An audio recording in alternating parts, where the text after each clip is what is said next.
तो hi friends, welcome है आप सभी का। नमस्कार, जोहार। देखिए, आज मैं फ्री हूँ और थोड़ा सा रेस्ट भी फील कर रहा हूँ, तो सोचा कि आपके लिए एक वीडियो बना दूँ। जेट का वीडियो। जेट में कितने फेलोशिप मिलेगी, कितना सैलरी मिलता है, कितने लोगों को लिया जाएगा हर साल, और क्या है रियलिटी। इस वीडियो को कंप्लीट देखिएगा, संपूर्ण जानकारी मिलेगा। ठीक है। कुछ दिनों से मैं अच्छे से वीडियो नहीं ला रहा था, बिकॉज मैं थोड़ा सा ठीक है, टाइफाइड हो गया था ना। तो चलिए शुरू करते हैं अब डायरेक्टली काम की बात। तो उच्च शिक्षा से जुड़े कार्य होंगे आसान, सीएम 18 को 6 पोर्टल लॉन्च करेंगे। ठीक है, ये लॉन्च हो चुका है। ये आपका 18 फरवरी का पेपर है, शायद 17 या 18 फरवरी का पेपर है 2025 का।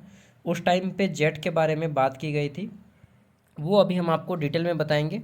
और रियल कंपटीशन कितना रहने वाला है वो भी बताएंगे इस वीडियो में। ध्यान से सुनिएगा, रियलिटी आपको पता चलेगा, रियलिटी। ठीक है, क्योंकि मैं ये नहीं सोचता हूँ कि मेरा व्यूज़ आएगा या नहीं आएगा, किसी को बुरा लगेगा या अच्छा लगेगा। ठीक है, मैं रियलिटी बताता हूँ। तो देखिए, उच्च व तकनीकी शिक्षा विभाग, higher and technical education department, ठीक है, सहित राज्य के सभी विश्वविद्यालय में काम को आसान करने के लिए ऑनलाइन सुविधा बहाल करने की जा रही है। ठीक है, इसके लिए उच्च व तकनीकी शिक्षा विभाग ने 6 पोर्टल तैयार किए हैं। मुख्यमंत्री, नाम नहीं लूँगा, इन 6 पोर्टल को 18 फरवरी को प्रोजेक्ट भवन में लॉन्च करेंगे। ये लॉन्च हो चुका है और इनका पोर्टल सही ढंग से काम भी नहीं कर रहा है। ठीक है। चलिए, तो जैसा राज्य उसी तरह से चला रहा है इन लोग। इधर राज्य को सॉरी इधर राज्य सरकार ने झारखंड में Jharkhand student research and innovation policy 2025 भी लागू करने की तैयारी की है। इसके तहत 18 फरवरी को कार्यशाला होगी। आप बोले थे जेट के बारे में, जेट के बारे में कहाँ कुछ बात है। जेट के बारे में यहाँ पे दिया गया है, ध्यान से सुनिएगा, जल्दीबाजी में मत रहिएगा, तभी आपको संपूर्ण चीज़ें जान पाएंगे। ये point number 4, CM fellowship for excellence portal. ठीक है, इस पोर्टल में क्या होगा, तो देखिए, बोला गया है कि यहाँ पे CM fellowship for academic excellence portal में 3 छात्रवृत्ति योजना शामिल है। कै गो? 3 गो। इसमें पहला आ जाता है मुंडा मान की छात्रवृत्ति योजना। दूसरा है शोध कार्य में शामिल विद्यार्थी के लिए प्रति माह 22,500 से लेकर के 25,000 तक की छात्रवृत्ति सुविधा।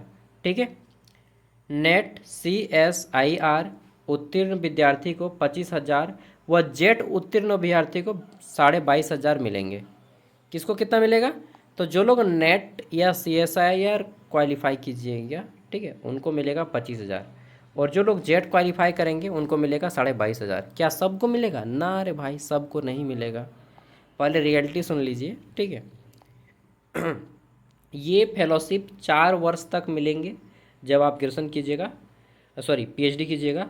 इसके तहत प्रति वर्ष 1,000 विद्यार्थियों का चयन होगा। Only 1,000 candidate are selected for this project. ठीक है, तो इस प्रोजेक्ट में केवल 1,000 स्टूडेंट को ही सिलेक्ट किया जाएगा।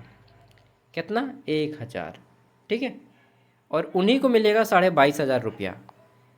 अब देख लेते हैं तो कहाँ बोला गया, 4 वर्ष तक और 1,000 स्टूडेंट, इसमें प्रतिवर्ष 1,000 विद्यार्थियों का चयन किया जाएगा। टीचिंग जो असिस्टेंटशिप के तहत 1,500 से 2,000 रुपये मिलेंगे। शोध पत्र प्रस्तुत करने के लिए 50,000 से लेकर के 2 लाख रुपए तक मिलेंगे। रिसर्च प्रपोजल, रिसर्च पेपर अगर आप शो करते हैं तो आपको मिलेंगे 50,000 से 2 लाख तक। ऐसा बोला गया है, लागू नहीं हुआ अभी तक झारखंड में। इसके अलावा विदेशी विश्वविद्यालय में पढ़ने के लिए 8 लाख रुपए और रिसर्च असिस्टेंटशिप के लिए आपको 1,500 रुपये से 2,000 तक दिए जाएंगे। तो कितने बोला गया है? जेट क्वालिफाइड को 22,500 रुपया बोला गया है। ठीक, इसमें से आपका नेट और जेट दोनों क्वालिफाइड, नेट क्वालिफाइड और जेट क्वालिफाइड और CSIR वाल भी। ठीक है, तो इन सब की टोटल नंबर ऑफ स्टूडेंट एक साल में 1,000 स्टूडेंट को लिया जाएगा।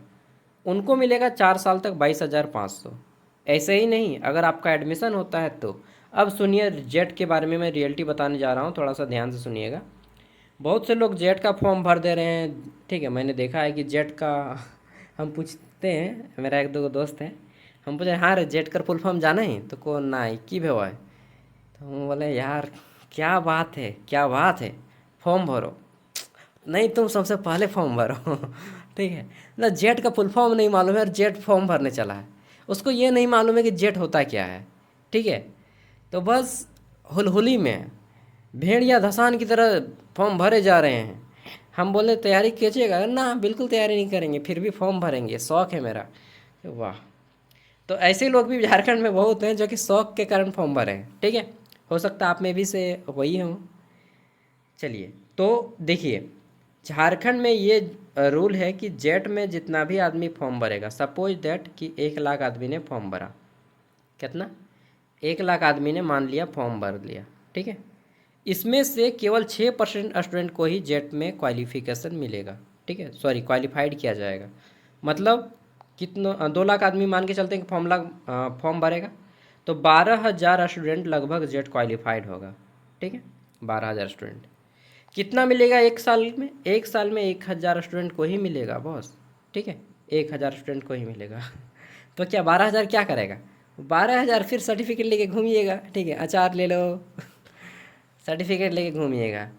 ठीक, तो जेट क्वालिफाइड करके फ़ायदा क्या है, कोई फ़ायदा नहीं है। असिस्टेंट प्रोफेसर के लिए आप एलिजिबल हो जाएंगे।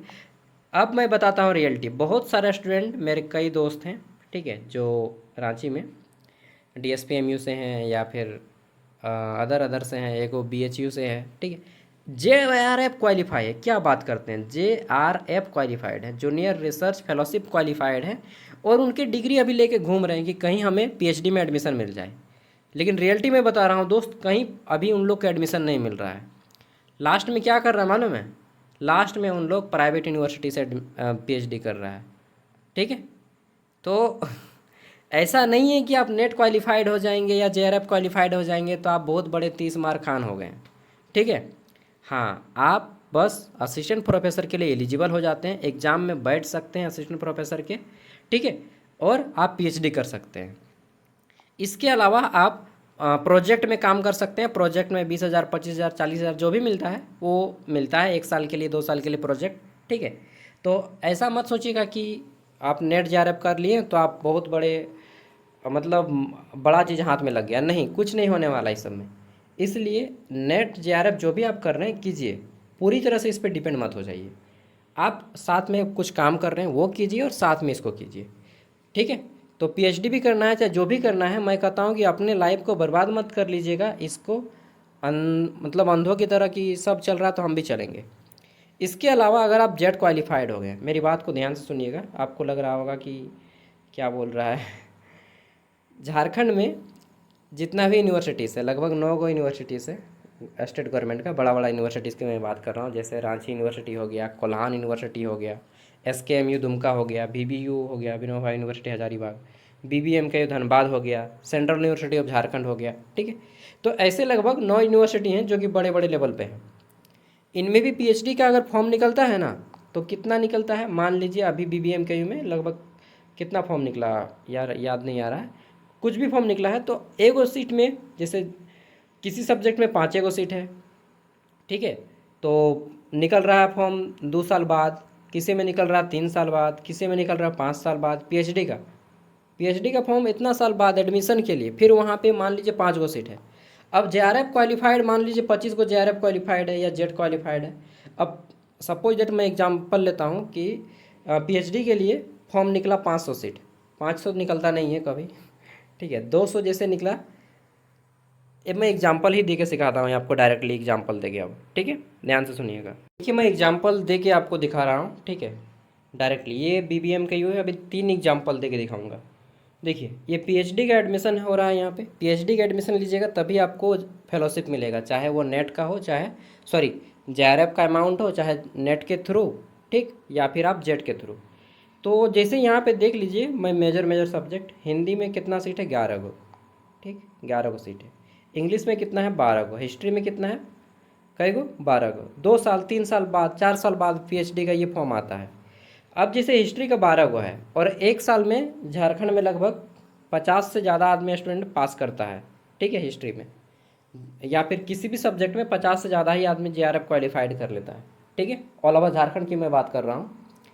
अब इतना आदमी JRF क्वालिफाई कर रहा है, तो यहाँ पे मान के चलते हैं कि हिस्ट्री से 50 को क्वालिफाई किया, सपोज दैट 50 को JRF क्वालिफाइड है हिस्ट्री में, ठीक है। इन फ्यूचर में जब जेट हो जाएगा तब तो फिर 500 भी हो सकता है कि 500 आदमी जेट क्वालिफाइड है। अब अप्लाई करेगा, अब अप्लाई कर दिया हिस्ट्री में, सपोज दैट 12 को सीट है, सीट तो बढ़ेगा नहीं ज़्यादा, ठीक है। तो क्या होगा, कंपटीशन यहाँ पर भी बढ़ जाएगा। अरे यार एक मिनट, ठीक है, कंपटीशन यहाँ पर भी बढ़ जाएगा। देखिए फिजिक्स में देख रहे हैं ना, पॉलिटिकल साइंस में मात्र 3 सीट है, और अप्लाई करने वाला अभी कितना होगा। अब देखिए ये आपका SKMU दुमका का मैं PhD एडमिशन का दिखा रहा हूँ, ठीक है। 2 साल 3 साल 4 साल बाद ये सीट वैकेंसीज आई हैं। यहाँ पे देखिए कितनी कितनी सीट हैं, सीट देख लीजिए। तो बंगाली में 20 को है। अच्छा मेजर मेजर सब्जेक्ट देखें, हिस्ट्री में कितना है, 37 को, ठीक है। पॉलिटिकल साइंस में कितना है, 41 को, अच्छा सीट है, ठीक है। फिर भी 41 को सीट है। तो अब बात कर लेते हैं, मान लीजिए 12,000 स्टूडेंट पास होगा, तो उसमें से history, political science, geography, Hindi, यही सब में सबसे ज़्यादा स्टूडेंट होगा, ठीक है। फिर भी स्टूडेंट की संख्या किसी भी सब्जेक्ट में 100 से ज़्यादा ही होगा, हर एक सब्जेक्ट में, और 100 सीट ना किसी में भी नहीं है, ठीक है। तो उतना बच्चा JRF क्वालिफाइड करेगा, जेट क्वालिफाइड करेगा, उसके बाद क्या होगा, उसके बाद कुछ नहीं, आपके सर्टिफिकेट देंगे, फिर से कंपटीशन यहाँ पर भी बढ़ेगा, ठीक है। तो बात इतना है कि आप कुछ भी कीजिए तो सोच समझ के कीजिए कि इन फ्यूचर में आपको इससे कोई रोज़गार नहीं मिलने वाला है, ठीक है। अगर आप PhD करते हैं इन फ्यूचर में, पहले PhD में एडमिशन मिलेगा तब तो मेरे बहुत सारे दोस्त हैं जो कि JRF क्वालिफाइड हैं और PhD एडमिशन के लिए दर दर भटक रहे हैं, ठीक है। तो ऐसा मत सोच लीजिएगा कि जेट क्वालिफाइड होंगे तो बहुत बड़ा चीज़ कर लिए, या फिर जेट के चलते हम अपना सब कुछ छोड़ देंगे, ठीक है। मैं अवेयर कर रहा हूँ फिर से। और असिस्टेंट प्रोफेसर के बाद तो भूल ही जाए कि आप डायरेक्टली असिस्टेंट प्रोफेसर बन जाएंगे, क्योंकि API स्कोर आपका बहुत कम हो जाएगा, ठीक है। API स्कोर असिस्टेंट प्रोफेसर के लिए API स्कोर माना जाता है। API स्कोर उन्हीं को ज़्यादा मिलता है जो लोग ऑलरेडी PhD किए हैं, ठीक। और इसके अलावा PhD जो करते हैं ना ऑलरेडी, उसके साथ ही एक्सपीरियंस भी रखता है मायने। तो एक्सपीरियंस बहुत सारे हैं झारखंड में, नीट बेस्ड असिस्टेंट प्रोफेसर उनको मिलेगा।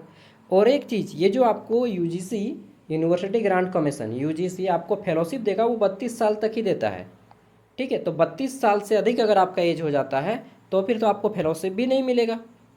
इसीलिए मैं बता रहा हूँ, बहुत सारे आदमी ये पैसा के चक्कर में फॉर्म भर रहा है, और ठीक है कुछ तो अनपढ़े फॉर्म भर रहे हैं। तो ये आप सब देख लीजिए, उसके बाद जो आपको सही लगे आप कीजिएगा। मैं सच्चाई बता दिया कि नेट जेट JRF क्वालिफाइड होने से ही केवल आपको पैसा नहीं मिलेगा, उसके बाद भी आपको देखना पड़ता है कि कहाँ पे वैकेंसी आया। और एक चीज़ आपको पता चलेगा तब ना कि कहाँ पे एडमिशन हो रहा है PhD का, कहाँ पे नहीं हो रहा है। ये सब तो मैं पेपर पढ़ता हूँ डेली, 4-5 को पेपर पढ़ता हूँ, इसीलिए मुझे पता चलता है। और लगभग डेली मैं 30-40 वेबसाइट विजिट करता हूँ, ठीक है। तब मुझे पता चलता है कि कहाँ पे वैकेंसी आया, तब मैं आपको बताता हूँ, नहीं तो आपको पता भी नहीं चलेगा। और आप जेट क्वालिफाइड करके फिर बोलिएगा कि हम जेट क्वालिफाइड हैं, तो कौन सा बड़ा काम कर लिए हैं, ठीक है ना। माफ़ कीजिएगा मैं बहुत कठोर शब्द में प्रयोग कर रहा हूँ, लेकिन ये सब केवल उन्हीं को करना चाहिए जो इंटरेस्ट है अंदर से कि हाँ भाई मुझे रियलिटी में हायर एजुकेशन में कुछ करना है, केवल पैसा कमाना है PhD करके, तो वो सब मत कीजिए, ठीक है। अगर आप ऐसा सोच रहे हैं कि मैं पैसा कमाऊंगा, असिस्टेंट प्रोफेसर मिलेगा, अच्छा लाइफ होगा, अगर आपको रियलिटी में पढ़ाने में शौक है, रियलिटी में आप हायर एजुकेशन में जाना चाहते हैं, ठीक है, तो ही आप ये सब करिए, क्योंकि इसमें आप बेरोजगार भी हो सकते हैं, एक लंबा टाइम लग सकता है आपको, ठीक है। यह मैराथन है। चलिए, आप लोग को मैं शायद ज़्यादा बोल दिया ना, लेकिन सच्चाई तो यही है कि बहुत सारे आदमी हैं जो कि PhD करके भी अभी, अच्छा मैं DSPMU गया था B.Ed के एडमिशन के लिए। मैं आपको दोस्त जैसा समझाता हूँ, DSPMU गया था B.Ed के एडमिशन के लिए। तो मैंने वहाँ पे पूछा जो असिस्टेंट प्रोफेसर हैं, ठीक है, तो हम पूछे मैम आप यहाँ पे नीड बेसिस पे हैं या परमानेंट हैं, तो बोलती हैं आपको इससे क्या मतलब। हम बोले बस जानने का इच्छा है। बोले नीड बेसिस पे हम लोग, ठीक है। तो हम पूछे फिर कितना सैलरी मिलता है, तो बोले ज़्यादा ही सब मत पूछिए। तो हम मतलब उन लोग नहीं बताना चाह रहा था, फिर भी हम पूछे तो बोला कि देखिए अभी ज़्यादा तो नहीं मिलता है, लेकिन 55 के आसपास मिलता है, 55-60, ठीक है। तो इसी के आसपास उन लोग को मिलता है, और उन लोग परमानेंट नहीं है, और झारखंड में ऐसा नहीं कि एक यूनिवर्सिटी में, झारखंड के हर एक यूनिवर्सिटी में, चाहे बात कर लेते हैं कोल्हान यूनिवर्सिटी चाईबासा में, ठीक है, चाहे बात कर लेते हैं रांची यूनिवर्सिटी में, चाहे बात कर लेते हैं विनोबा भावे यूनिवर्सिटी में, बीबीयू हजारीबाग में, या बीबीएमकेयू में, ठीक, या एसकेएमयू में, या नीलांबर पीताम्बर यूनिवर्सिटी में, या डीएसपीएमयू में, ठीक है, या फिर जमशेदपुर वुमेंस यूनिवर्सिटी में। हर यूनिवर्सिटी में नीट बेस है। नीट बेस मतलब कि उनको कॉन्ट्रैक्ट पे रखा गया है, और उन लोग पीएचडी किया हुआ है। अरे भाई, पीएचडी किया है, 5 साल का एक्सपीरियंस है, उन लोग के पास 6 साल का एक्सपीरियंस है, किसी के पास 10 साल का एक्सपीरियंस है, कोई मानदेय पे काम कर रहा है। तो उन लोग को पहले होगा, असिस्टेंट प्रोफेसर का भी वैकेंसी आएगा तो पहले उन लोग का होगा। और ऐसे नंबर ऑफ टीचर्स की जो संख्या है बहुत ज़्यादा है, 1000 से भी ज़्यादा है, लगभग 1500 से 2000 के आसपास असिस्टेंट प्रोफेसर है जो कि इस तरह से हैं, ठीक है, पीएचडी किए हुए हैं और एक्सपीरियंस है। पीएचडी किया हुआ तो बहुत सारा मिलेगा, एक्सपीरियंस प्लस पीएचडी वाला इतना है। तो आप ये मत सोचिएगा कि मैं केवल जेट क्वालिफाइड करके यहाँ पे अपना असिस्टेंट प्रोफेसर बन जाऊँगा। देखिए, मैं हवाई के लिए आपको नहीं देखने बोल रहा हूँ, रियलिटी में आइए, रियलिटी कि कहाँ पे आप फंसेंगे, ठीक है, फ्यूचर में क्या होने वाला है, थोड़ा दूरदर्शिता को देखिए। तो अब क्या इसके डर से नहीं करेंगे? नहीं करना है, केवल उसको करना है जो वास्तव में रियलिटी में इस प्रोफेशन से प्यार करता है, ठीक है। केवल इस नज़रिए से नहीं कि हम पैसा कमाएंगे, बहुत ज़्यादा पैसा छापेंगे, ठीक है, पीएचडी करेंगे, जेट निकालेंगे और पैसा मिलना शुरू हो जाएगा, नहीं बेरोजगार हो जाइएगा, ठीक है। तो इस सब के चक्कर में मत पड़िए, जो भी आप कर रहे हैं कीजिए। अगर आपको रियलिटी में प्यार होगा तो आप इसमें ज़रूर आइए, और नहीं प्यार है तो फिर भूल जाइए, छोड़ दीजिए ये सब चीज़ें, ठीक है। हायर एजुकेशन कोई मजाक चीज़ नहीं होता है, हंसी ठिठोली वाली बात नहीं होती है, आपको एक लंबा मैराथन लगता है, ओके। बाकी आपकी मर्ज़ी, आपकी इच्छा, आपका पैर, आपकी कुल्हाड़ी, जहाँ मारना है मार लीजिए मैं तो यही सारी चीज़ें बोलता हूँ यार रियलिटी पे, इसीलिए मेरी बातें लोगों को बुरी लगती है। ओके, बाय, जोहार झारखंड।